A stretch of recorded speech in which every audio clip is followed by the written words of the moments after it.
함께 공부하도록 하겠습니다.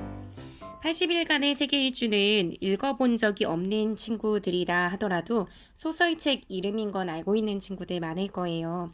이 소설책을 소비자 잉여라고 하는 경제 개념과 연결지어서 설명하는 글이라고 생각하면 됩니다. 소비자 잉여라는 말은 우리가 안 들어봤을 가능성이 높죠. 경제 수업을 듣지 않는 친구들은. 그러면 일단 이 용어를 들었을 땐 어렵다라는 느낌을 좀 받을 수도 있어요. 우리가 뭐 소비자라는 말과 잉여라는 단어를 다 알고는 있기 때문에 대충 예상은 할지언정 정확한 의미를 알진 못하거든요. 그래서 이 글의 경우는요. 1873년에 발표된 줄 베른의 소설 80일간의 세계 일주라고 하는 소설을 소비자 잉여라고 하는 경제 개념과 관련 지어서 가능하면 쉽게 독자들이 이해할 수 있도록 설명한 글이라고 생각하면 됩니다. 그래서 우리가 소설 속 인물의 소비 양상, 돈을 어떻게 쓰고 있는지 그러한 소비 패턴을 파악할 거고요. 그걸 바탕으로 해서 소비자 잉여의 개념과 특성을 공부해 보도록 할 거예요. 그래서 앞부분에는 주로 소설의 내용을 많이 얘기해 줄 거거든요. 그게 주로 소비자 잉여하고 관련된 부분이긴 하지만요. 그래서 그 부분들의 내용을 잘 살펴보면서 소비자 잉여가 무엇인지 생각해 보도록 하겠습니다. 그러면 본문으로 들어갈게요. 80일간의 세계 일주는 부유한 괴짜 신사 필리어스 포그의 이야기를 다룬 소설이다. 부유한 괴짜 신사가 여기서 주인공이 될 텐데요. 부유하다라는 것은 돈이 많다는 거죠. 근데 괴짜라고 하는 것은 다소 좀 엉뚱한 행동을 하거나 하는 사람들을 괴짜 같다라고 얘기하죠. 그런 인물이 여기에 주인공인가 봐요. 그 사람 이름은 포그이고요. 이 사람은 매일 똑같은 시간에 식사를 합니다. 뭐 요거까지는 봐줄 수 있어요. 그런데 보니까 30도의 물로만 면도를 한대요. 그래서 필리어스 포그는 29도의 물을 가져왔다는 이유로 하인을 해고해버립니다. 완전 깐깐증어죠. 30도의 물로 맞췄는데 이동하는 사이에 1도 정도는 떨어질 수 있잖아요. 근데 이런 이유로 해고를 한다고 하니까 진짜 괴짠가 봐. 엉뚱해. 라고 생각할 수 있을 거예요. 되게 어려운 내용은 아니고 그냥 그만큼 이러하게 뭐 굉장히 괴짜 같은 기질을 가지고 있는 인물이다. 요 정도만 알면 될 것 같아요. 계속 볼게요. 그러고는 새로운 하인으로 파스파루트를 고용한 후 평소처럼 혁신 클럽으로 향한다. 클럽은 클럽인데 굉장히 혁신 클럽이라고 하면 우리가 아는 막 두둠칫하는 그런 클럽이 아닐 것 같다는 느낌은 있죠. 부유한 이런 신사들, 굉장히 좀 한가닥하고 부유하고 돈 많고 그런 사람들이 이런저런 뭐 세상 돌아가는 이야기를 하는 상류층 모임이 아닐까 싶습니다. 혁신 클럽에서 포그는 우연히 세계 일주와 관련된 논쟁에 휩싸이게 돼요. 그리고 결국 80일 안에 세계 일주를 해낼 수 있는지를 두고 2만 파운드 내기를 걸게 되죠. 2만 파운드, 여기 지금 20억 원이라고 되어 있죠. 오늘날의 돈으로. 그럼 우리 세계 일주 80일 만에 하는 게 가능할까? 막 사람들하고 얘기를 나눠, 친구들이랑. 어떤 친구들은 80일 안에 가능해, 어떤 친구들은 불가능해, 막 이렇게 얘기하는데 그 내기의 끝에 야, 그러면 우리 20억 걸고 내기하자. 이 정도 내기는 우리가 뭐 평소에 쉽게 할 수 있는 내기라고 볼 수 있을까요? 아니죠. 부유한 사람들이니까. 그리고 또 괴짜다 보니까 그런 내기를 걸고 그 주장, 포그의 경우는 80일 안에 세계 일주하는 것이 가능하다고 했었나 봐요. 그러니까 자신의 주장을 입증해내기 위해 바로 그날 저녁으로 고용한 지 반나절도 안 된 하인 파스파르투와 곧바로 런던에서 출발해버립니다. 그러니까 진짜 엉뚱하죠. 괴짜의 기질 있죠. 그러니까 우리 이 부분에서는 80일간의 세계 일주라고 했는데 요것은 좀 이 괴짜 기질이 있고 또 부유하기 때문에 세계 일주를 지금 마음먹었을 때 시도해 볼 수 있는 거죠. 그러니까 그런 요건 때문에 가능하게 됐구나라는 것을 또 알 수 있는 걸 거예요. 그래서 이 부분은 세계 일주를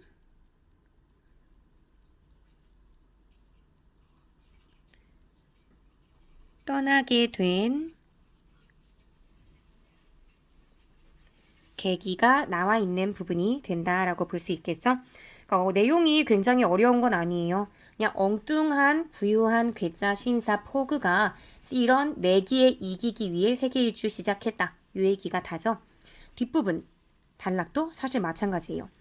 포그는 런던을 떠나 프랑스 파리, 이집트 스웨즈, 예멘 아덴, 인도 뭄바이, 콜카타를 거쳐 싱가포르와 홍콩, 중국 상하이, 일본 요코하마, 미국 샌프란시스코와 오마하, 뉴욕, 영국 리버풀 여길 다 지나 다시 런던으로 돌아오는 80일간의 긴 여정을 계획한다. 런던 떠나서 런던으로 오기까지의 여행의 어떤 경로를 계획했다. 여기까지도 사실 어려울 건 없어요. 아, 이렇게 해서 떠났구나 라고 이해하면 됩니다. 일단 여기까지의 내용을 정리해 볼게요. 여기 선생님이 전체적인 도식을 정리한 학습지를 만들어 봤는데요. 요거는 혹시 잃어버리거나 한 친구들은 블로그를 참고하면 되고요. 선생님 유튜브를 보는 친구들도 더보기란에 되어 있는 유튜브로 들어가서 보면 그 블로그 주소로 들어가서 보면 될 것 같습니다. 지금 처음 나온 143쪽의 내용은요. 포그라고 하는 인물이 어떤 인물인지 소개를 해주고 있어요. 포그라는 인물은 내기에 이기기 위해 80일간의 세계 일주를 오늘 결심해서 오늘 바로 떠나게 되는 굉장히 부유한 사람이고 다소 엉뚱한 기질을 가지고 있는 괴짜라고 볼 수 있겠죠. 그래서 선생님은요, 요 글의 제목을 이렇게 한번 달아봤어요. 포그의 세계 일주 플렉스. 나이만큼 돈 들여가면서 세계 일주 할 줄 아는 사람이야. 뭐 이런 거 이제 좀 보여주는 느낌이에요. 얼마나 돈을 써대면서 여행을 할지 한번 볼 거고요. 이미 학습지에도 조금 써놓기는 했는데 그 세계 일주를 하는 과정에서 굉장히 많은 위기에 봉착하게 돼요. 그 문제를 해결하는 과정 속에서 좀 독특한 소비 행태를 보여주게 될 텐데 그것들이 갖고 있는 의미를 생각하면서 한번 본문을 보도록 하겠습니다. 그러면 다시 교과서로 갈게요. 포그의 세계 일주는 순조롭게 진행되는 듯 했다. 계획보다 이틀이나 빨리 인도 뭄바이에 도착한 것이다. 그러나 곧바로 첫 번째 위기에 처한다. 첫 번째라고 하니까 두 번째, 세 번째 위기까지 계속 닥칠 예정인 것 같죠? 영국 신문에서는 인도 횡단 철도가 완전히 개통되었다고 보도했는데 실제로는 약 80km 구간, 꽤 긴 기간이죠. 80km로 굉장히 빠른 속도로 자동차로 달려도 1시간 내내 달려야 하는 거리거든요. 굉장히 긴 구간인데 여기에 철도가 놓여있지 않은 거예요. 이거 놓여있다고 생각하고 여행의 경로를 계획했을 텐데 완전히 큰 위기에 닥친 거예요. 왜냐하면 80일간의 세계 일주에 성공해야 되니까 시간 싸움인데 80km라는 긴 구간에 철길이 놓여있지 않으니까 어떡하지? 하는 위기에 처해진 거죠. 여기에 내용을 조금 정리해보자면 철도가 개통됐다고 했는데 다 개통되지 않았어요. 철도의 불완전 개통이라고 적어볼게요. 그러니까 포그의 경우는 일정을 지키기 위해 대체할 수 있는 교통수단을 찾아야만 했어요. 지금 철도를 이용할 수 없으니까. 그러한 포그와 파스파르트는 한 인도인에게 코끼리를 빌리게 되는 거죠. 아, 코끼리 굉장히 고속으로 빨리 달릴 수 있는 동물은 아니잖아요. 말이나 마차나 그 주변에 대체할 수 있는 다른 교통수단이 어떤 것도 없었기 때문에 코끼리를 빌렸을 거예요. 그러니까 지금 포그의 경우는 자기의 위기 상황을 코끼리를 통해서 타고 가면서 좀 타개해 나가려고 하는 방법을 세우게 되는 거죠. 이게 포그의 대처 방식이라고 생각하면 돼요. 코끼리 타고 가기.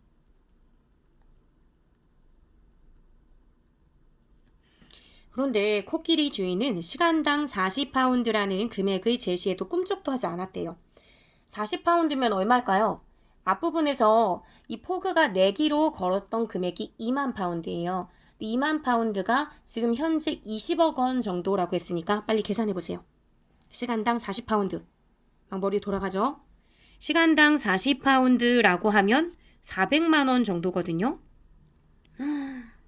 코끼리 1시간 타고 400만 원 기꺼이 탈만 합니까? 그렇지 않죠. 굉장히 비싸단 말이에요. 근데도 불구하고 포그는 이 내기에서 지게 되면 20억을 뱉어내야 되잖아요. 벌금으로 내야 되죠. 내기에 어떤 걸려있는 금액이니까. 그러니까 지금 400만 원 정도는 기꺼이 감수할 수 있는 거예요. 이렇게 제시했어. 내가 인도인이라면 어머나 하면서 막 빌려줄 것 같은데 인도인은 그렇지 않아요. 코끼리에 대한 사랑이 각별한 걸까요? 한번 볼게요. 그러자 포그는 1000파운드를 주고 1000파운드는 또 얼마입니까? 1억이죠, 1억. 아예 1억에 가까운 1000파운드를 주고 코끼리 아예 사겠다고 제안합니다. 포그 일행과 뭐 일시적으로 동행을 한 사람이 있었던 것 같은데 영국 육군 준장은 깜놀했겠죠. 야, 이러다가 진짜 코끼리 주인이 가격을 계속 올리고 올렸을 때 덜커덕 진짜로 산다고 하면 어떡해? 아니, 그러니까 판다고 하면 어떡해? 그럼 너 진짜 그 돈 주고 사야 돼. 라고 하면서 신중히 고민해. 뭐 이런 식으로 충고를 했었겠죠. 왜냐하면 코끼리를 1억을 주고 산다는 건 사실 말이 안 되니까. 이 아랫부분은 실제 80일간의 세계 일주 인용한 부분이라서 이 내용은 조금 이따가 보고 일단 본문 내용을 이어서 볼게요. 그러니까 앞부분에서 영국 준장이 야 신중히 고민해 지금 그러다가 진짜 그 가격에 사게 될지도 몰라 하고 막 만류를 한 거죠 사실. 그런데 그럼에도 불구하고 포그는 자신에게 가장 중요한 것은 2만 파운드를 건 내기이고 그러니까 지금 1억 정도는 감수할 만해 라고 생각한 거야. 안 그러면 20억을 내기해서 다시 친구들에게나 아니면 같이 내기를 했던 사람들에게 줘야 되잖아요. 그러니까 내기에서 이겨야 하고 그러려면 코끼리가 꼭 필요해. 그러니까 제값의 20배까지 주고서라도 코끼리를 나는 반드시 살 거야 하는 그런 의지의 모습을 보이죠. 그래서 포그 일행은 오랜 흥정 끝에 결국은 2000파운드의 코끼리를 사고 맙니다. 그러니까 이 부분 정상적인 사람이라면 정상적인 보통의 상황이라면 누구도 사지 않았을 거예요. 굉장히 비싸게 코끼리를 구입하게 되죠. 비싸게 코끼리를 산 이유. 요게 이제 밝혀지는 부분이에요. 2000파운드, 2억의 코끼리를 사서 인도의 밀림을 헤쳐나가게 됩니다. 일단 여기까지에 대한 내용이 이 부분에 144쪽 교과서 부분에 이제 실제 소설 부분을 인용해 놨어요. 한번 볼게요. 포그 씨가 돌아와 인도인을 찾았다. 그러니까 포그 씨가 자꾸 이제 인도인이 가격을 높이 부르니까 선생님이 생각하건대 선생님이 이제 이 소설을 사실은 읽지는 않았어요. 그냥 생각하건대 포그 씨가 돌아와 인도인을 찾았다라고 하는 걸 보면 이제 다른 방법을 좀 찾았겠죠. 코끼리를 대신할 수 있는 그럼 또 다른 게 있을까 하고 찾았을 때 못 찾았던 것 같아요. 그리고 인도인을 보니까 탐욕으로 막 눈이 반짝이고 있어. 그러니까 탐욕으로 반짝이는 그의 작은 두 눈을 보니 그 인도인에게 중요한 것은 가격인 것이 분명했다. 즉 인도인은 코끼리 사랑이 지극해서 안 판 게 아니라 돈이 더 중요하고 왠지 이 호구를 만났잖아. 포그 약간 비슷하죠. 그 코끼리보다 돈이 더 소중하니까 가격을 조금 어느 정도까지 올려도 이 포그는 살 것 같아 라고 생각한 거죠. 그래서 필리어스 포그는 진짜 1200파운드, 1억 2천, 1억 5천, 1억 8천까지 계속 올리다가 마침내는 정말 2000파운드, 그러니까 2억을 제시했죠. 평소에는 그렇게 불그스름하고 막 생기탱탱하던 파스파르트의 얼굴이 뭐 어떻게 이렇게 비싸게 살 수가 하고 막 완전 질렸어, 놀랐어. 그럴 정도로 굉장히 비싸게 사게 된 거예요. 그러니까 2000파운드의 인도인은 손에 들었죠. 그래, 네가 사가라 한 거죠. 내 신발을 걸고 말하건대 이렇게 비싼 코끼리 고기는 없을 겁니다. 이 말을 인도인이 했는지 파스파르트가 했는지는 정확히 알 수 없으나 어쨌든 코끼리를 이렇게까지 2억이나 주고 산 건 정말 무리한 거다 라고 하는 의사가 좀 들어간 말인 것 같아요. 그래서 이렇게 2억짜리 코끼리를 타고 무사히 지금 떠나게 되는 여정을 계속 이어가게 되는 장면이 이제 등장합니다. 그래서 이어지는 장면으로 계속 볼게요. 교과서 부분에 어쨌든 포그 일행은 이렇게 성공적으로 인도의 밀림을 헤쳐나갑니다. 그러던 중 일행은 브라만 교도들에게 화형을 당할 위험에 처한 아우다 부인을 만나게 됩니다. 뭐야 갑자기 왜 아우다 부인? 이렇게 생각할 수 있어요. 지금 여정을 진행해 가는 과정에서 사실은 아우다 부인이 큰 역할을 하지는 못하는데요. 나중에 글 전체의 마무리 부분에서 잠깐 나올 인물이라서 여기서 조금 소개를 해주는 것 같아요. 화형을 당할 위기가 뭐야? 이렇게 생각할 수 있는데 요거는 요 부분을 참고해서 봐주면 좋을 것 같아요. 요거 그냥 참고만 해서 보자면 브라만 교도들이 갖고 있는 풍습이 사티라고 하는 게 있었는데 이거는 우리나라의 순장 풍습이랑 비슷하게 남편이 죽으면 아내를 남편의 시체와 함께 불태우는 무서운 풍습이었대요. 그러니까 화형에 당할 위험에 처한 이유가 남편이 죽었기 때문에 아우다 부인도 같이 화형에 처해서 같이 묻으려고 했던 거죠. 그러니까 이런 풍습을 이제 보게 되는 거고 위험에 처한 아우다 부인을 봤어요. 그런데 지금 포그의 경우는 굉장히 빠른 시간 내에 세계 일주를 끝마쳐야 되잖아요. 그래야 내기에 이길 수 있으니까. 게다가 끊어진 철길 때문에 이미 많은 시간을 허비하면서 코끼리 타고 내가 예상했던 것보단 좀 느린 속도로 가고 있었단 말이에요. 근데 그럼에도 불구하고 포그 일행은 그녀를 구해줍니다. 그러니까 내기에만 이겨야 된다는 맹목적인 생각을 갖고 있던 인물은 아닌가 봐요. 꽤 선량한 인물인 것 같기도 해요. 괴짜 기질을 갖고는 있지만. 그리고 아우다 부인은 이렇게 자신의 목숨을 구해준 포그의 호의에 감동해서 포그와 함께 동행하기로 합니다. 이게 일단은 이 소설에 나와 있는 첫 번째 위기 상황이라고 생각을 해주면 될 것 같아요. 그래서 이 부분을 여러분 학습지를 통해서 정리할게요. 여기 1번에 해당하는 부분이죠. 인도의 횡단철도. 이게 다 개통이 됐다고 들었었는데 80km 구간이 개통되지 않았었죠. 즉 불완전하게 개통이 되어서 제대로 갈 수 없는 위기 상황에 맞닥뜨렸어요. 그랬을 때 눈에 띈 게 있었죠. 바로 코끼리. 코끼리 빌려줘 라고 하면서 1시간에 40파운드 줄게, 즉 400만 원이나 준다라고 얘기합니다. 하지만 인도인은 뭐라고 하죠? 안 돼 라고 얘기합니다. 왜냐? 호구를 만났거든. 그래서 이런 상황에서 가격을 높여요. 지금 포그의 경우는 그러면 1000파운드에 살게 라고 얘기하지. 그런데도 불구하고 안 돼 라고 거절을 합니다. 이렇게 거절을 했던 이유는 코끼리를 사랑해서가 아니라 인도인은 더 큰 돈을 벌고 싶은 마음이 좀 있었기 때문이라고 볼 수 있겠죠. 그러니까 뭐 이유라고 본다면 더 큰 돈을 벌고 싶어서 라고 볼 수 있습니다. 이런 의도를 간파했어요. 탐욕으로 반짝이는 눈을 포그도 느꼈거든요. 그래서 가격을 계속 높인 끝에 2000파운드, 2억을 부르죠. 그러니까 2억짜리 코끼리를 이제 타고 가게 되는 거고, 그래서 인도인은 팔게 되는 일이 이제 생기면서 무사히 밀림을 헤쳐나가게 됩니다. 일단 여기까지 봤을 때요. 코끼리라고 하는 것은 어떤 역할을 하는 애였죠? 원래 포그가 타고 가려고 했던 교통수단이 있었을 텐데 그것을 대신할 수 있는 수단이었습니다. 그래서 대체 교통수단이라고 볼 수 있고요. 대체 교통수단에 해당하는 게 계속 이 글에 나올 예정이기 때문에 이런 것들은 전부 다 선생님이 세모 표시를 할 거예요. 그리고 그걸 얼마의 대가를 지불하고 샀냐면 2000파운드. 현재의 가치로 보면 2억에 가까운 돈인 거죠. 그러니까 이 부분 굉장히 내기에 이기겠다는 목적하에 굉장히 비싼 대가를 치르게 되는 부분. 요거는 네모 표시를 할게요. 비싼 가격이지만 포그의 입장에서는 내기에 승리하기 위해 지불 가능한 금액이라고 생각하면 될 것 같아요. 이런 부분은 다 네모 표시를 하면서 보도록 하겠습니다.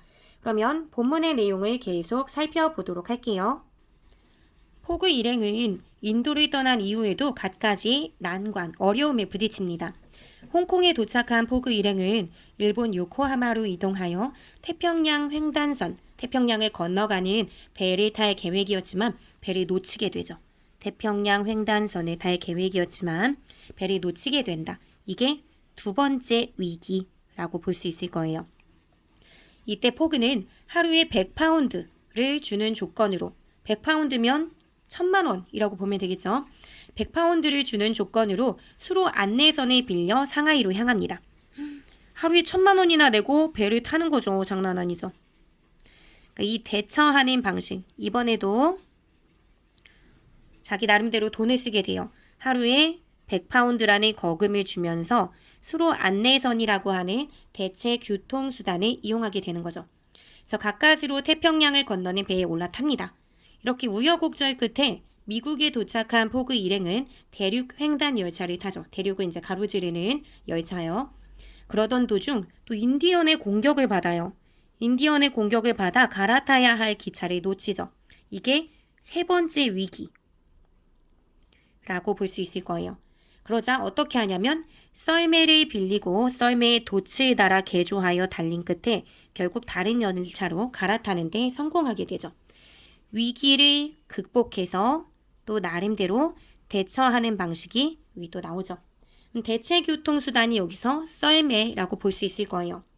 요거는 앞부분에 나온 것들과는 다르게 이 대체 교통수단을 이용하는데 비용이 얼마나 들었는지, 개조하는데 어떻게 됐는지는 나와 있지는 않아서 다른 예시하고는 조금 차원은 다를 수 있지만요. 어쨌든 위기에 대해서 대체 교통수단을 이용한 내용이긴 합니다. 이 부분에서 여기 지금 썰매 나오죠. 사진이 아니라 그림을 보면요. 썰매에다 돛을 달았어요. 그냥 썰매도 빠를 텐데 바람에 맞으면 더 빨리 달리는 배의 돛의 원리를 이용한 거죠. 그러니까 이 포그는요. 돈만 많은 건 아니고요. 기발한 아이디어로 문제를 해결할 수 있는 해결력도 되게 멋지게 번뜩이는 인물인 것 같아요. 좀 재밌죠?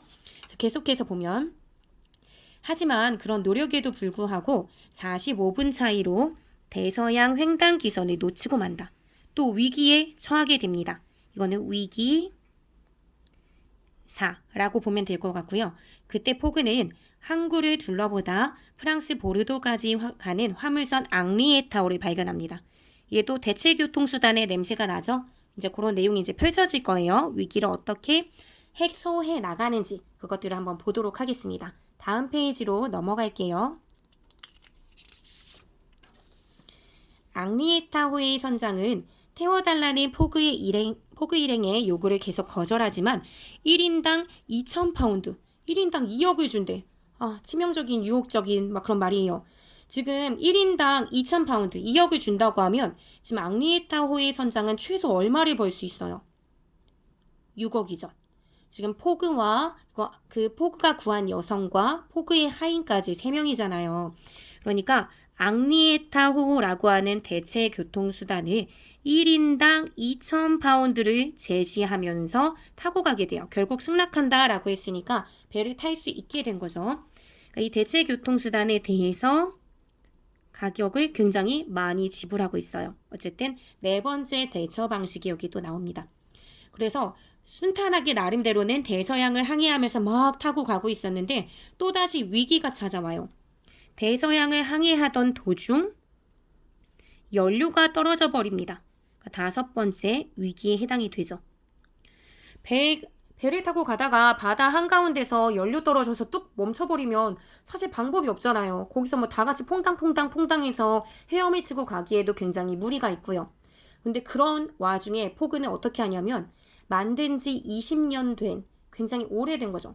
차를 똥차라고 한다면 이건 똥배에 해당할 수도 있을 텐데 그게 이제 5만 달러에 보통은 거래될 수 있는 그 배 앙리에타호를 6만 달러 시세보다 더 훨씬 큰 금액을 주고 삽니다.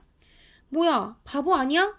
일단 뭐 대처 방식이니까 대처 6, 5 이렇게 써놓긴 하는데 아니 다른 건 이해할 수 있지만 이미 연료가 떨어졌고 연료를 구할 수 없는 대서양 한가운데에서 배를 사서 무엇하리요? 이렇게 생각할 수 있잖아요. 근데 포그는 어떻게 할 생각으로 이렇게 산 거냐면요. 그 후에 배의 나무로 된 부분을 연료로 사용하며 항해를 마친다고 합니다. 이 부분은 배를 운항하는 데 있어서 문제가 없는 부분이겠죠. 배 위에 보면은 이제 커다란 배들 보면은 뭐 객실 같은 게 그 위에 있거나 뭐 그 위에 다른 뭐 조금씩 뭐 만들어 놓은 것들이 있을 거 아니에요? 그러니까 그것들을 뜯어가면서 실시간 연료 공급을 하면서 달려간 거예요. 진짜 어떻게 이런 생각을 할까? 대단하죠. 그래서 이렇게 문제를 잘 해결합니다. 그래서 이처럼 온갖 수단을 동원해 영국에 도착한 포그는 약속된 시간 바로 직전에 기적적으로 혁신 글럽홀에 들어서게 되죠. 즉 80일간의 세계 일주 어떻게 한 거예요? 성공한 거죠. 대단합니다. 이거는 그냥 돈만 많아서 성공한 게 아니야. 그쵸? 끝까지 포기하지 않는 그런 강한 의지와 기발하고 번뜩이는 생각, 이게 성공을 만들어낸 것 같아요. 어쨌든 지금까지 했던 내용들을 한번 정리해 보도록 할게요. 여기 학습지 펼쳐주세요. 두 번째 위기 상황, 태평양 횡단선을 놓치게 되죠. 근데 그걸 놓쳤을 때 수로 안내선을 빌립니다. 수로 안내선을 하루에 1,000만 원, 파운드로 보면은 100파운드에 빌리게 되는 거죠. 그래서 이걸 타고 가면서 놓쳤던 태평양 횡단선을 타게 되고요. 세 번째 위기, 갈아탈 기차를 놓쳤었죠. 그랬는데 썰매를 빌려요. 그래서 그 빌린 썰매의 속도감을 더하기 위해서 돛을 달아 개조한 다음에 달려. 그런 다음에 결과적으로는 다른 열차로 갈아타는 데 또 성공하죠. 그리고 네 번째 위기, 대서양 횡단 기선을 놓치게 되면서 위기에 처했었는데 화물선 앙리에타오를 발견해. 요걸 발견하면서 1인당 1,000파운드, 1억을 주고 빌려 타죠. 그러면서 대서양을 항해하기 시작해요. 그런데 또 이 배가 하필이면 연료가 떨어지게 되면서 멈췄는데 이 앙리에타오를 6만 달러에 사서 배의 나무 부분을 연료로 쓰면서 항해를 마치게 됩니다. 다른 건 다 파운드인데 왜 여기서 느닷없이 달러냐라고 묻는 친구가 있는데 몰라요, 선생님도. 사실은 잘 모르겠어요. 어차피 앙리에타호를 운전하는 그 선장에게 다 지불했던 가격일 텐데 어떤 경우는 파운드고 왜 달러인지는 모르겠으나 어쨌든 6만 달러도 시세에 거래되는 그 가격보다 훨씬 높은 거금을 들였다. 이 정도로 여러분들이 파악하면 전체적인 글을 이해하는 데는 큰 문제가 없다라고 보면 될 것 같아요. 그러니까 위기를 타개하는데 수로 안내선이나 빌린 썰매, 앙리에타호 이런 것들을 대체 교통수단으로 삼았고 하루에 100파운드를 주고 빌리거나 아니면 한 명당 1,000파운드를 주고 빌리거나 아니면 시세보다 더 높은 가격인 6만 달러에 사게 되거나 하는 굉장히 비싼 가격을 대가로 지불하면서까지 자신이 내기에서 승리하기 위해서 애쓰는, 노력하는 그 모습을 보여줘요. 그래서 이런 부분들을 이제 쭉 봤었고요. 지금 5개의 문제 상황이 발생했는데 이것들이 갖고 있는 공통점이 느껴지죠. 그리고 그 부분들을 글에서 정리를 잘 해주고 있습니다. 그 부분을 확인해 볼게요. 여기 다시 교과서로 돌아가서 포그는 세계 일주를 떠나기에 앞서 상세한 계획표를 작성했지만 곳곳에서 예기치 못한 위기에 처한다. 실제 많은 위기에 처했었죠. 그런데 이 위기를 어떻게 대처하느냐? 그럴 때마다 그는 하면서 어떻게 대처했는지 나와. 그는 대체 교통수단을 가진 이들에게 상품이 그 시장에서 그때그때 거래되는 실제 거래되는 그 시장 가격보다 훨씬 높은 가격을 지불하며 여행을 계속 지속해 나갔죠. 이게 포그가 대처했던 방식이라고 볼 수 있어요. 내기에서 이겨야만 했으니까. 보통의 사람을 코끼리를 2억 주고 사지 않아. 그것도 내가 애완 코끼리로 매일매일 데리고 다닐 게 아니라 일시적으로 그 인도에서 철도가 끊겨진 부분만 대신해서 이용했던 거니까 그걸 아예 산다는 건 좀 상상하고 싶지 않잖아요. 보통 생각하지 못해요. 그런데 내기에서 이겨야 하는 포그는 시장 가격보다 비싸도 지불할 수 있었어. 이거에서 지면 더 큰 20억, 2만 파운드를 내야 하니까. 내기에서 이겨야 했기 때문에 시장 가격보다 훨씬 높은 가격을 지불하면서 이 대체 교통수단을 샀던 거죠. 이 부분은 높은 가격을 지불한 이유, 이게 나오는 부분이에요. 그런데 이거를 경제학적인 관점에서 경제학 용어를 사용하여 표현하면 하면서 이제 본격적으로 제목이 80일간의 세계일주와 소비자 잉여였잖아요. 소비자 잉여를 설명하기 위한 수단으로 사실 80일간의 세계일주를 가져왔었을 거예요. 그럼 지금 80일간의 세계일주에 대한 분석이나 설명을 다 마쳤으니까 이제 본격 경제학 용어가 등장하게 되는 거죠. 일단 그러면 이 전까지 여기까지를 끊어서 학습지를 정리한 다음에 본문을 이어가도록 하겠습니다. 짜잔, 학습지를 봐주세요. 이 부분 예상치 못한 위기 상황이 계속 반복이 됐었는데 그때 눈에 보였던 대체 교통수단, 코끼리든 썰매든 수로 안내선이든 무엇이 보였죠? 그럼 그 수단에 실제 시장에서 거래되는 시장 가격보다 좀 잘 안 보이나요? 시장 가격이라고 쓴 거고요. 시장 가격보다 훨씬 높은 가격의 대가를 지불하면서 다 타고 무사히 항해에 성공했어요. 왜냐하면 내기에 승리해야 한다는 목적이 굉장히 강했기 때문이죠. 이렇게 해서 여기까지가 80일간의 세계 일주의 내용이었다면 그것을 경제학 관점에서 적용하여 설명하는 게 이 다음 요 까맣게 진하게 되어 있는 네모의 내용이라고 생각해 주면 돼요. 요거를 다시 교과서로 돌아가서 함께 보도록 하겠습니다. 짠! 이 경제학 용어를 사용하여 표현하면 뭐라고 할 수 있냐면 포그의 교통수단에 대한 지불용의 가격은 다른 일반 여행객들보다 매우 높은 수준이라고 말할 수 있대요. 지불용의 가격이라고 하는 게 이제 경제학 용어의 냄새가 나죠. 특정한 어떤 개념어 같잖아요. 이 부분, 요게 이제 하나 소개가 되고 있는 거고 이거의 개념이 뭘지를 먼저 생각을 좀 해줘야 될 것 같아요. 포그의 교통수단에 대한 지불용의 가격. 용의라는 게 교과서의 뜻풀이도 나오죠. 무언가를 하려고 마음먹는 것. 그러니까 의지라고도 봐도 돼요. 지불하려는 의사 가격 또는 의지 가격이라고 봤을 때 그게 다른 일반 여행객들보다 매우 높은 수준이라 말할 수 있다. 어렵지 않죠? 왜냐하면 코끼리에 2억을 지불할 수 있는 여행객들이 있을까요, 과연? 포그니까 하는 거죠. 그러니까 지불할 용의가 있는 가격의 어떤 상한선이 굉장히 높은 사람이구나 라고 생각하면서 이해하면 돼요. 그런데 그 지불 용의 가격 우리 대충 때려 맞춰서 이해했는데 혹시나 이해를 못할까봐 글쓰니까 한 번 더 친절하고도 자상하게 설명해 줍니다. 여기서 지불 용의 가격이란 소비자가 상품 구입을 위해 지불하겠다고 마음먹은 금액 중 가장 높은 가격을 말한다라고 하면서 지불용의 가격의 정의를 밝혀주죠. 지불용의 가격의 정의.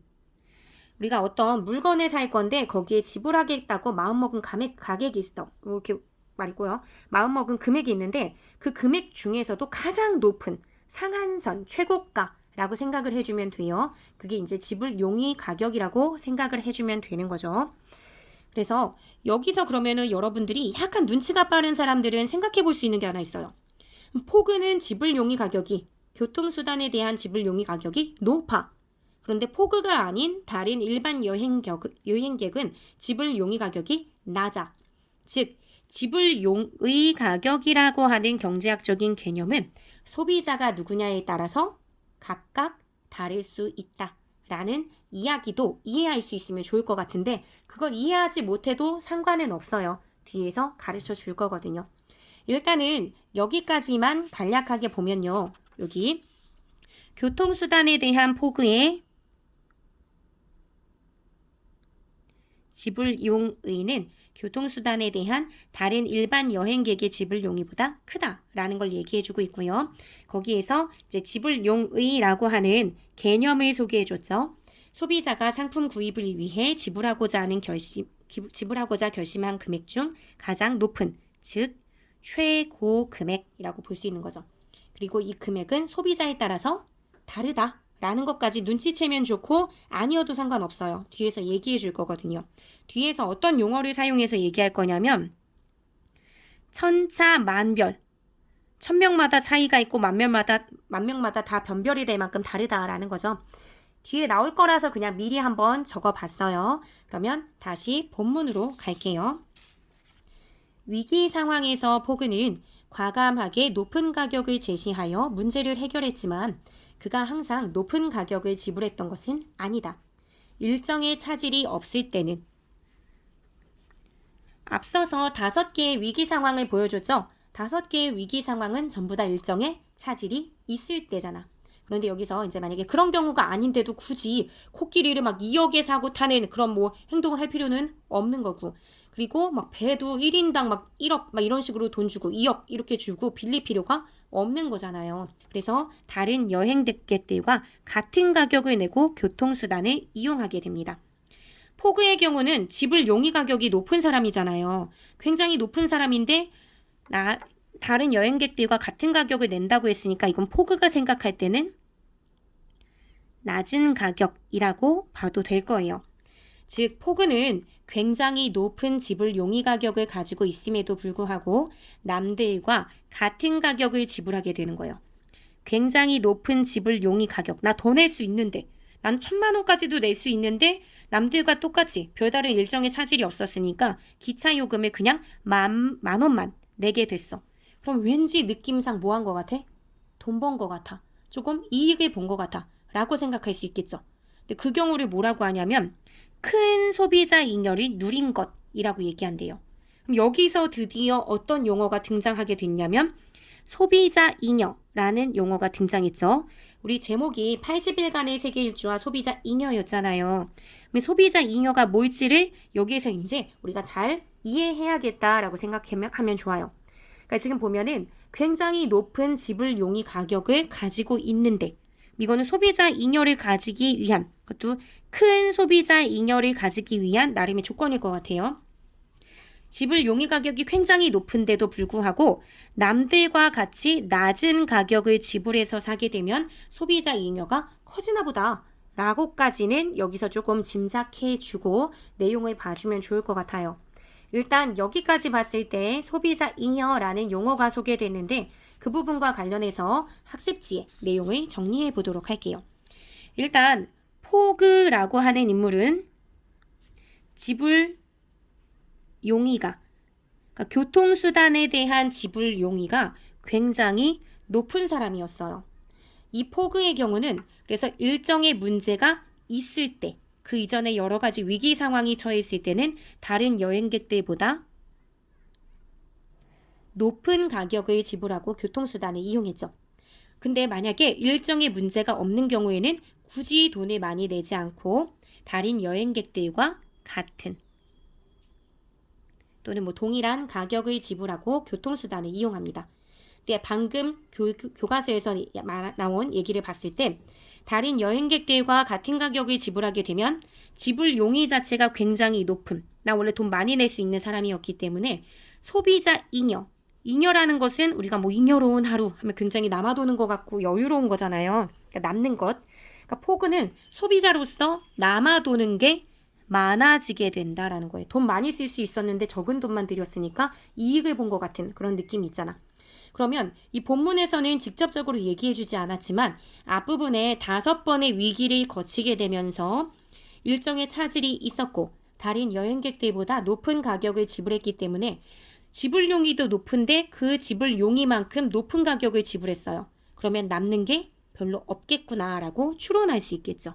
이 경우는 소비자의 잉여가 낮아졌겠다. 포그의 소비자 잉여는 낮았겠구나라고 생각할 수 있습니다. 일단 여기까지 봤고요. 그럼 다시 교과서로 돌아갈게요. 일반적으로 우체국에서 우표는 누구에게나 같은 가격에 판매된다. 갑자기 우표를 얘기하는 건 왜 그렇겠어요? 예를 들기 위한 거겠죠. 뭔가를 설명하기 위해. 우표는 누구에게나 같은 가격에 판매된다. 우표라고 하는 소재가 있다면 이게 이제 시장에서 거래되는 상품 중에 하나를 예로 든 거죠. 누구에게나 같은 가격에 판매된다. 당연하죠. 시장에서 어떤 우표를 누군가에게는 계속 다른 가격에 판매하고 A에겐 비싸게, C에게는 싸게, B에게는 그냥 평범한 가격으로 이렇게 팔면 안 되잖아요. 보통 어떤 물건에 대한 시장 가격은 동일한 게 일반적이죠. 하지만 같은 우표 한 장이라고 해도 소비자들이 생각하는 지불 용의 가격은 천차만별이다. 요거 아까 선생님이 얘기하면서 뒤에 나올 단어라 미리 정리할게요 했던 그 부분이에요. 지불 의사는 천차만별이야. 그렇기 때문에 포그의 경우는 교통수단에 대해서 엄청 많은 돈을 지불할 수 있었고 포그가 아닌 일반 여행객이나 교통수단 이용객의 경우는 그렇게 많이 지불할 수 없는 거였죠. 여기서도 사례를 또 들어줘요. 우표값 몇백 원을 아까워하는 소비자가 있는가 하면 아까워하는 소비자의 경우는 지불 용의 가격이 어떤 소비자예요? 우표에 대한 지불 용의 가격이 낮은 소비자라고 볼 수 있죠. 그런데 한 장의 우표에도 수백만 원, 수천만 원의 가치가 있다고 생각하는 우표 수집광의 경우는 지불 용의 가격이 높은 거죠. 이번에 올림픽을 했는데 올림픽 기념 우표가 나왔네. 이거 지금 한정판인데 이거 나 사야 되는데 하고 막 줄 서서 사는 거예요. 우표 수집광은. 나중을 생각했을 때 이거는 수천만 원의 가치가 있는 건데 나 이번에 그냥 정상적인 우표가에 샀어. 라고 생각하면 이 사람의 경우는 엄청나게 돈 번 기분이라고 생각할 수 있어요. 근데 그냥 일반 소비자의 경우는 우표가 필요해서 마침 샀는데 그게 한정판 우표였어. 그럼 별로 뭐 이득을 본 느낌이 없이 그냥 우표 샀네? 이렇게 생각할 수 있는 거죠. 사람들마다 굉장히 다른 것이라고 생각하면 돼요. 지불 용의 가격이라는 것은. 그래서 이 우표라고 하는 것은 이 글에서는 지불 용의 가격이 어떤 것인지, 지불 용의 가격은 사람들마다 천차만별이다 라는 것을 설명해 주고 싶었던 거겠죠. 지불 용의 가격을 설명하기 위해 들어준 이해라고 볼 수 있는 게 우표라고 보면 될 것 같습니다. 그 다음 단락을 보면요. 영국의 경제학자 엘프리드 마셜은 그러니까 이 부분에서는 앞에 말했던 지불 용의 가격과 관련 지어서 소비자 잉여에 대해서 설명을 좀 해줄 거예요. 영국의 경제학자 엘프리드 마셜은 어떤 상품을 구매함으로써 소비자가 얻는 이익, 어떤 상품을 구매함으로써 소비자가 얻는 이익을 소비자 잉여라는 개념으로 설명했다. 소비자 잉여는 소비자가 얻고 싶은 재화를, 그러니까 물건, 상품이죠. 이걸 낮은 가격에 살 경우 실제 구입 가격과 최대한 지불할 수 있다고 생각했던 그 가격과의 차이. 이 가격은 어떤 거죠? 최대한 지불할 수 있다고 생각한 가격이 바로 지불용의 가격이 되죠. 이 차이에서 소비자가 얻는 이득 부분. 이게 그래서 잉여인 거죠. 소비자의 잉여. 즉, 이렇게 말하면 이게 바로 이제 실제 구입 가격과 최대 지불할 수 있었던 그 지불 용의 가격의 차이, 이게 소비자 잉여인 건데 한번 또 쉽게 설명하죠. 지불 용의 가격에서 실제로 지불한 가격을 뺀 금액이 소비자 잉여다라고 이제 수식으로 밝혀주는 거예요. 그래서 이 부분까지를 학습지를 통해서 정리를 하고 그 다음 예로 넘어갈게요. 이 부분. 그러니까 소비자 잉여라고 하는 것은 여기 이제 두 번째 개념이죠. 지불 용의를 지나가서 이제 소비자 잉여라는 또 다른 개념이 나왔어요. 어떤 상품을 구매함으로써 소비자가 얻는 이익이라고 볼 수 있고요. 요것은 지불 용의 가격에서 요걸 지금 A라고 표시할게요. 그리고 여기에서 실제 지불 가격 이걸 B라고 표시할게요. 요걸 빼면 소비자 잉여, 소비자에게 남는 거죠. 그러니까 내가 굉장히 뭐 2억 주고 살 수 있다고 생각했었는데 코끼리를 인도인이 갑자기 마음을 바꿔서 1,000만 원에 판다고 했네? 라고 해서 1,000만 원을 줬으면 남은 차액 1억 9천이 소비자 잉여가 되는 걸 거예요. 어쨌든 이 실제 지불 가격은 실제 어떤 물건을 살 때 그 물건들이 거래되는 시장에서 형성된 가격이 실제 지불 가격일 거고 그걸 지불 용의 가격에서 뺀 게 소비자 잉여라고 볼 수 있습니다. 그래서 그 부분을 좀 예를 통해서 자세히 보도록 할게요. 사실 얘가 없어도 전체적으로 내용을 이해하는 데는 큰 무리가 없지 않을까 싶긴 한데 예를 들어서 또 지불 용의 가격과 소비자 잉여가 무엇인지 좀 자세히 설명을 해주고 있어요. 이 글에서는. 우리 그래프가 나오면 막 울렁울렁거리기 시작하면서 보기 싫어질 수 있는데 어려운 지문에서 그래프나 도표를 주는 것은 말로만 설명했을 때보다 더 잘 독자가 이해하게 해주려는 의도이기 때문에 우린 그 의도를 우리가 입증시켜줘야 돼요. 그러니까 하나하나 도표를 비교해가면서 내용을 봐주면 좋고요. 이 글은 지나치게도 친절하게 하나하나 다 밝혀주니까 차근차근 막 숫자 울렁증을 좀 극복하면서 차근차근 보면은 어렵지 않은 글이에요. 볼게요. 예를 들어 과일 가게에서 사과를 사려고 하는 소비자에게 얼마까지 돈을 낼 용의가 있느냐고 묻는다. 가정해보자. 얼마까지 돈을 낼 용의가 있느냐. 지금 뭘 물어본 거냐면 너의 지불 용의 가격이 얼마냐라고 물었다는 거예요. 그러니까 지금 이 글에서는요. 좀 알기 쉬운 우리가 과일을 사거나 과일이 아니더라도 가게에 가서 뭔가를 산 경험은 다 해봤을 텐데 그렇게 일상에서 우리가 해봤었을 알기 쉬운 이해를 들어주고 그걸 또 그래프로도 표현을 해줌으로써 우리가 어렵게 느끼는 소비자 잉여나 뭐 이런 경제 개념을 설명을 쉽게 해주죠.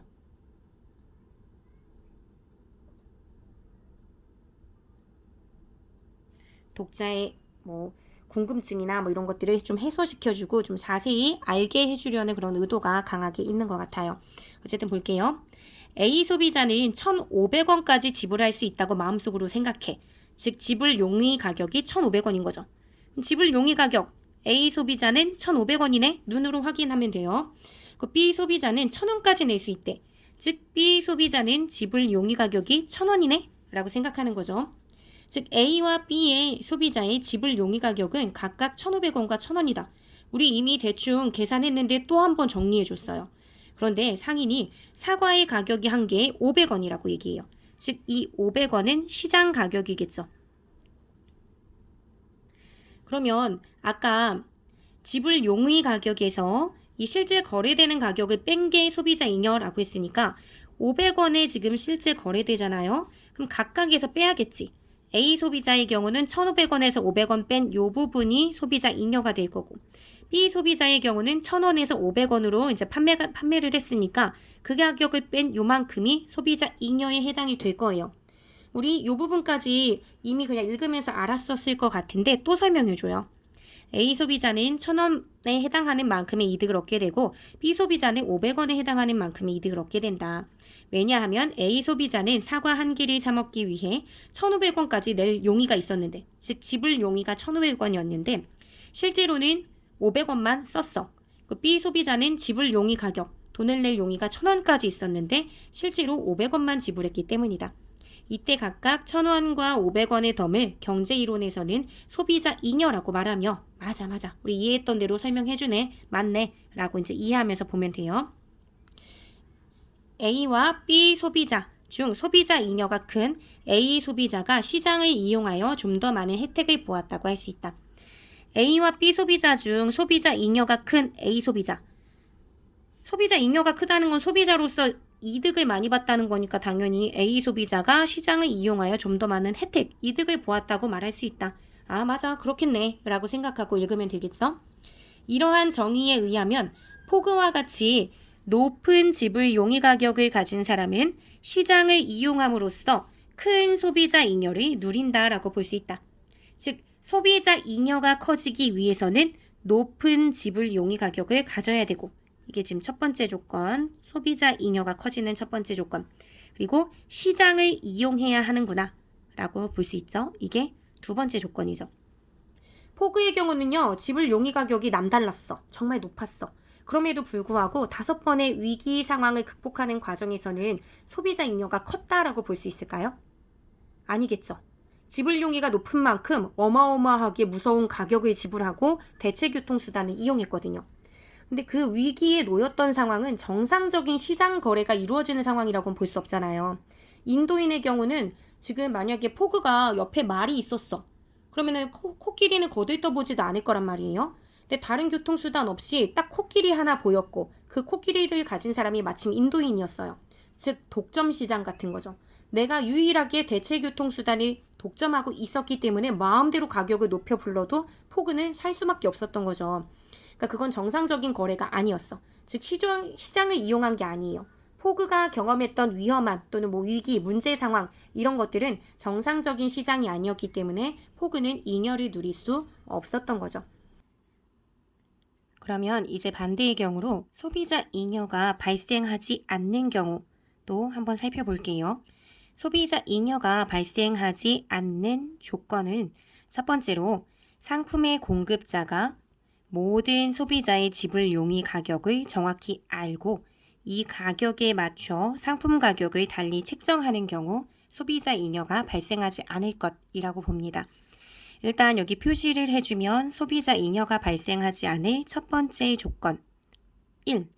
요건 모든 공급자가 상품의 공급자가 모든 소비자의 지불 용의 가격을 정확히 아는 경우. 두 번째는 이것에 맞춰 가격을 달리 책정하는 경우. 이 두 가지가 충족되는 경우 소비자 잉여가 발생하지 않는다는 거죠. 만약에 선생님이 가방을 팔고 있었어요. 그런데 그 가방은 이제 100만 원에 팔아야지 하고 생각하고 있었는데 저 멀리서 어떤 사람이 선생님이 팔고 있는 가방이 너무 예뻐서 그걸 보면서 아, 저 가방 1000만 원에 살래 하면서 막 달려오는 거예요. 난 100만 원에 팔려고 했는데 저 사람이 1000만 원에 산다고 하네?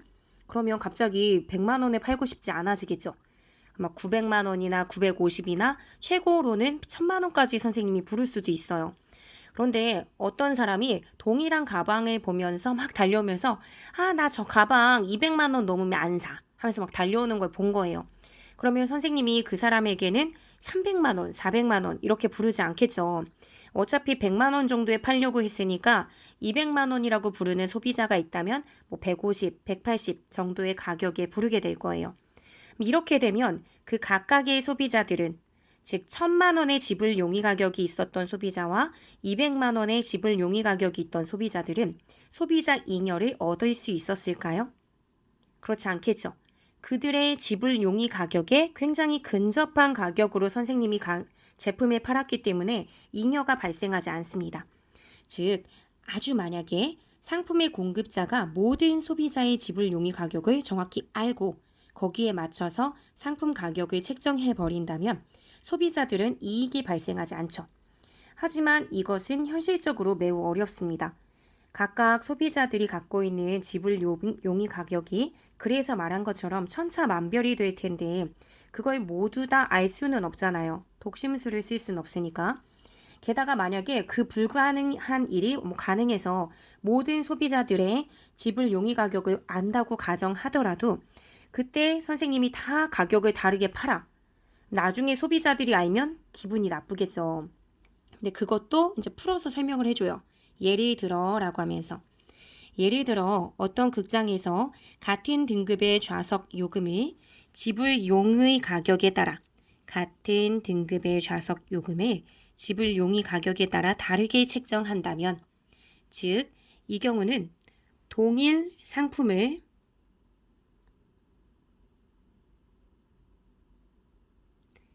다른 가격에 판매한다라는 이야기겠죠.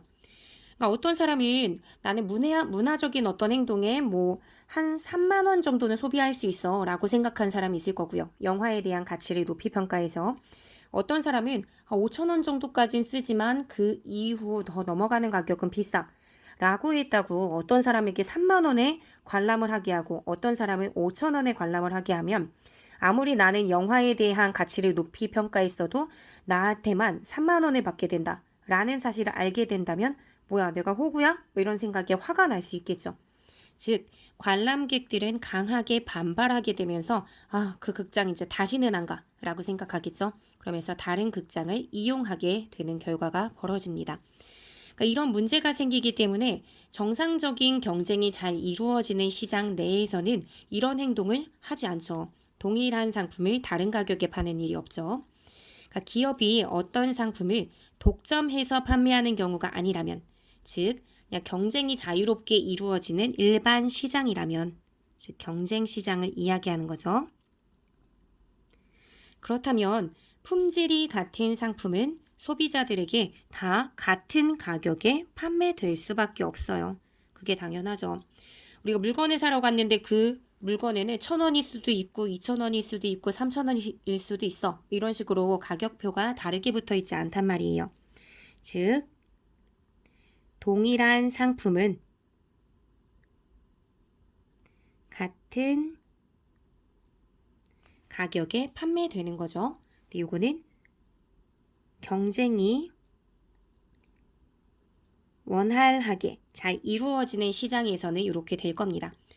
이런 경우에는 각 소비자들에게 같은 상품에 대한 가격을 다르게 받을 수 없을 때 일정한 가격, 고정 가격으로 어떤 가격을 정해버릴 거예요.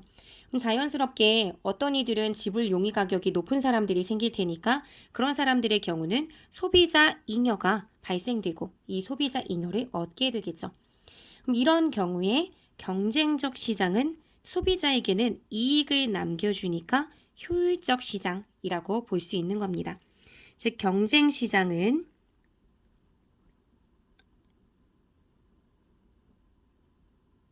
소비자 잉여가 발생하고 따라서 효율적이다라고 볼 수 있는 거죠. 그렇게 본다면 아까 얘기했던 어떤 극장에서 같은 등급의 좌석 요금을 사람들의 지불 용의 가격에 따라서 다르게 책정하는 거. 이게 바로 상품을 독점했을 때겠죠. 여기 보면 독점해서 판매하는 경우가 아니라면 동일 상품 같은 가격이라고 했으니까 독점 시장의 경우는 동일 상품을 다른 가격에도 판매할 수 있게 되는 거죠. 이런 경우에는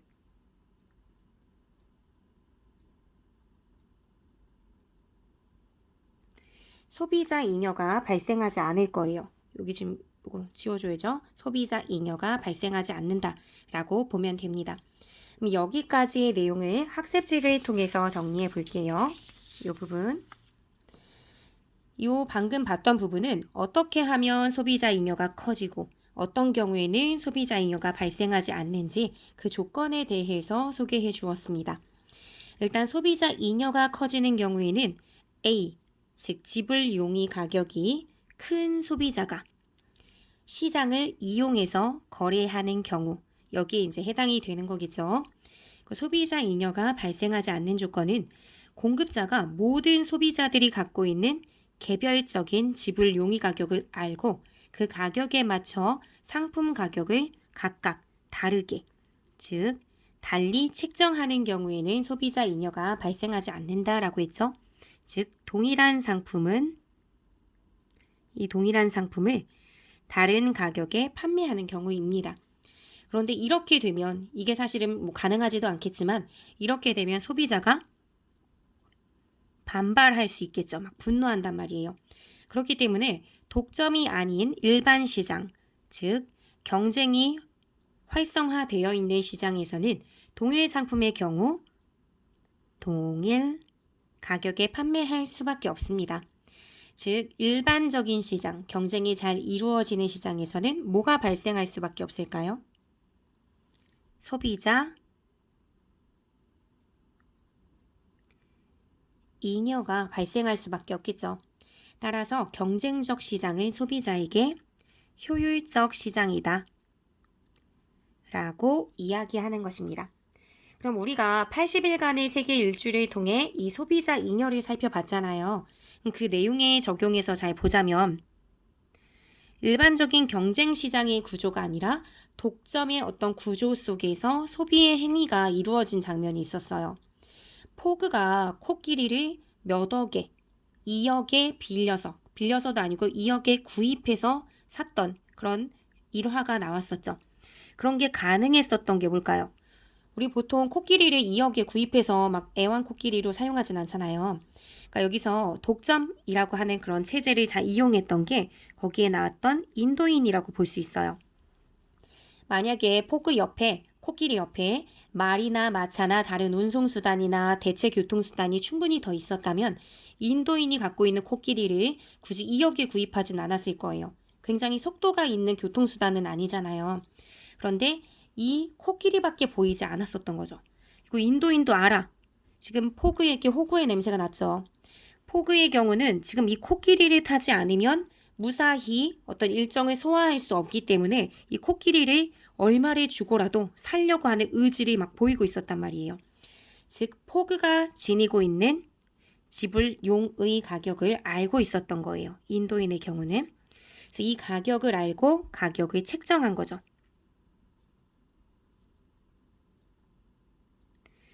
그래서 처음에는 뭐 1시간에 440파운드를 준다고 해도 빌려주지 않고 그 다음에는 뭐 1억을 준다 해도 주지 않고 1억 2천, 1억 3천 막 이런 식으로 가격을 다 올리다가 2억을 준다고 했을 때 판매를 하게 되죠. 그러니까 포그의 경우는 지불 용의 가격이 굉장히 높은 사람이었어요. 그럼 정상적인 거래가 이루어지는 환경에서는 지불 용의 가격이 큰 소비자가 시장을 잘 이용할 땐 소비자 잉여가 커져요. 하지만 이 위기 상황에서 나름대로 이제 80일간의 세계 일주를 끝마쳐야 되는 위기 상황 속은 정상적인 시장이 이루어지는 그런 경쟁이 이루어지는 상황이 아니었죠. 그러니까 인도인의 경우는 포그의 그 높은 지불 용의 가격을 알고 가격을 높게 책정해요. 즉 높은 지불 용의 가격만큼 높은 가격을 지불하고 실제 지불 가격도 굉장히 컸던 거죠. 소비자 잉여를 계산하는 방법에서 지불 용의 가격에서 지불 가격을 빼버리면 남는 잉여가 별로 없었을 거예요. 즉 포그의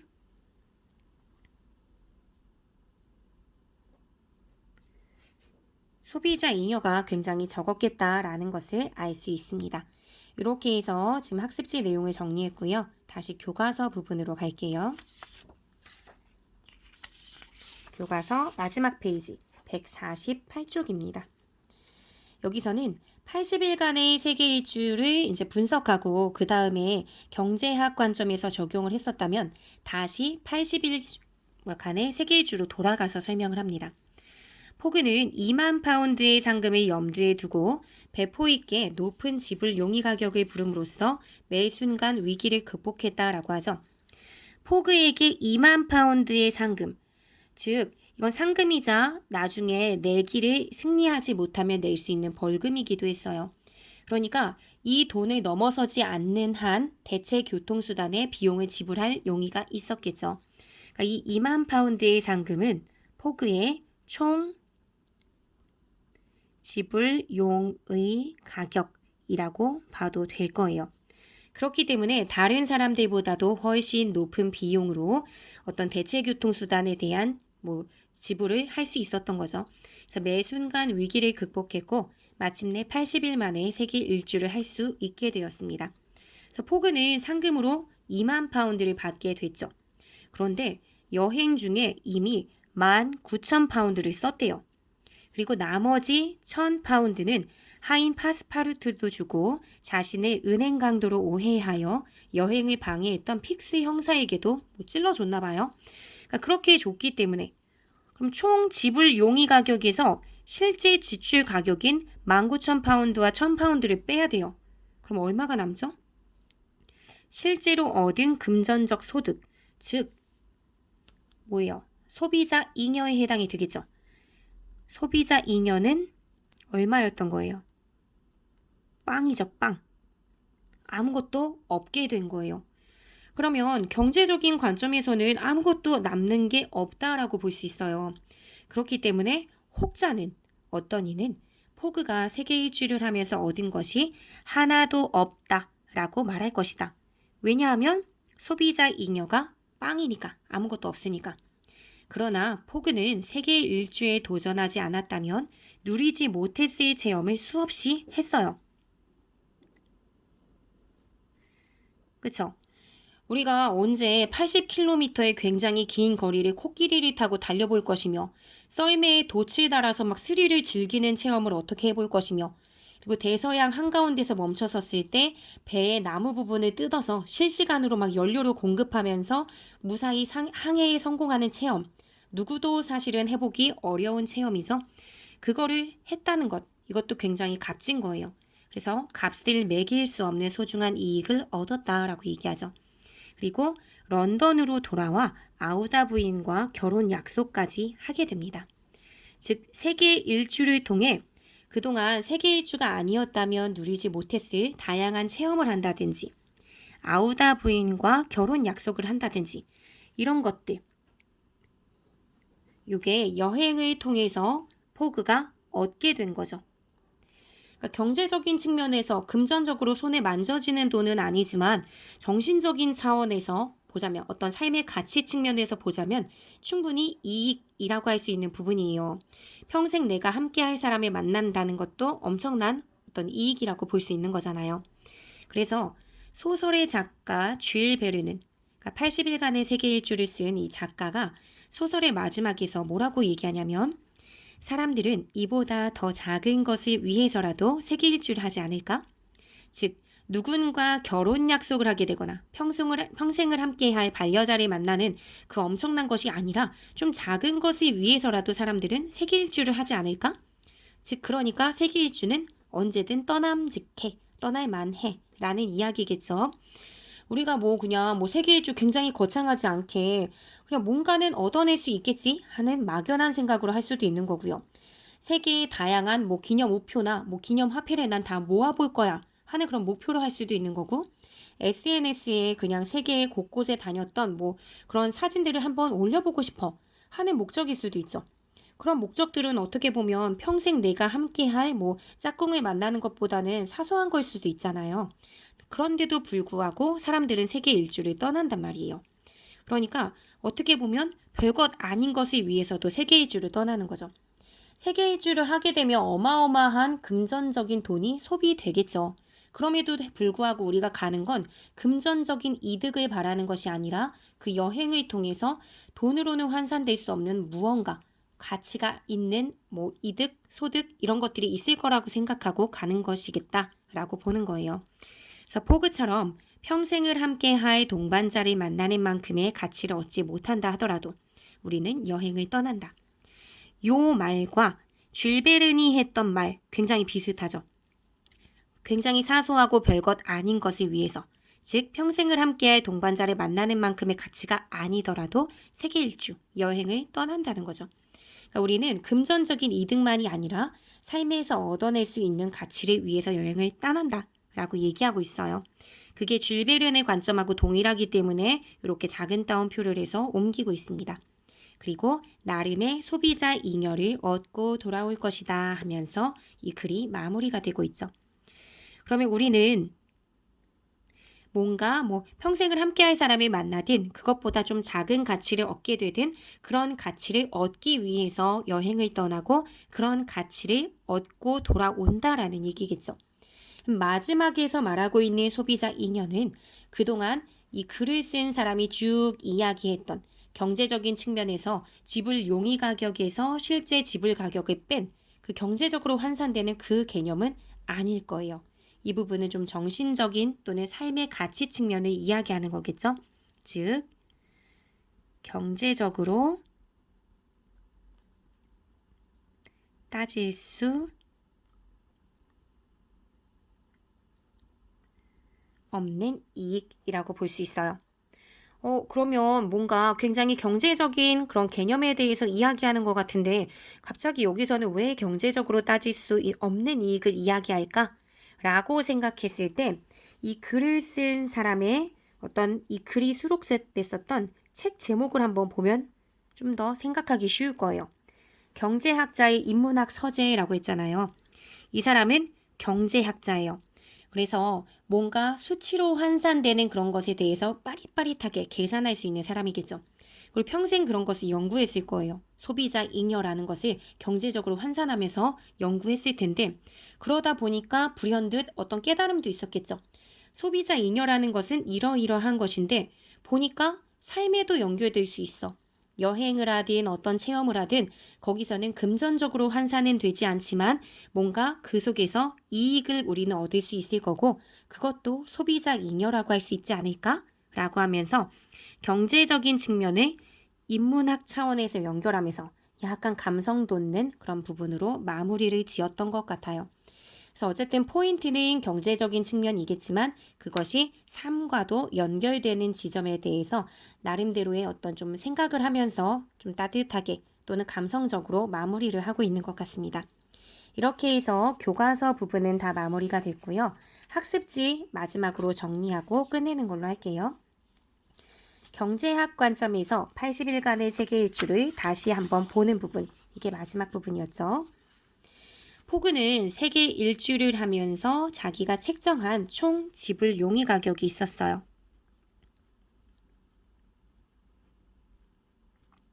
그게 얼마였죠? 상금 가격이자 벌금 가격도 될 수 있는, 내기에서 졌을 때의 벌금도 될 수 있는 2만 파운드의 상금, 2억 원 정도 되는, 20억 원 정도 되는 돈이었어요. 그런데 실제 여행을 하면서 19,000파운드에다가 파스파르투와 형사에게 준 1,000파운드까지 합하면 2만 파운드를 다 써버렸어요. 즉 지불 용의 가격 2만 파운드였는데 실제 지불 가격도 2만 파운드였죠. 2만 파운드 빼기 2만 파운드니까 0.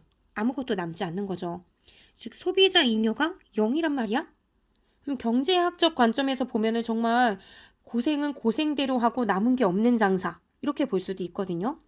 그렇다면 세계 일주에서 얻은 게 정말 하나도 없을까? 라고 본다면 그건 아니다라는 관점으로 글을 썼었죠. 한번 보면 내기에서 승리한 것 외에 포그가 또 얻은 게 있었다. 그건 바로 뭐냐면 수없이 많은 다양한 체험들. 세계 여행을 가지 않았다면 할 수 없었을.